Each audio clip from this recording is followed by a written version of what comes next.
Krishna Madhavan of Microsoft Bing builds the systems the rest of the industry only theorizes about.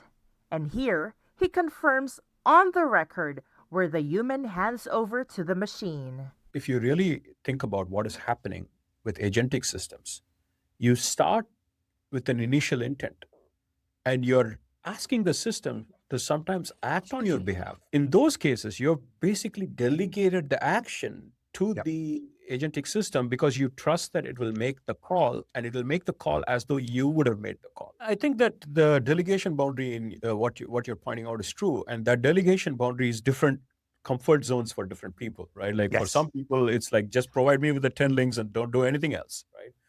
And for other people, it's like, just do it for me. I don't want to deal with this. Just process it, right? Like, so that is essentially a human boundary, right? Like the delegation boundary. This is why search will never go away, because it's an information seeking behavior. And humans always seek information in some form or the other.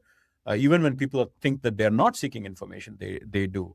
AI systems are increasingly more about decision support, decision processing.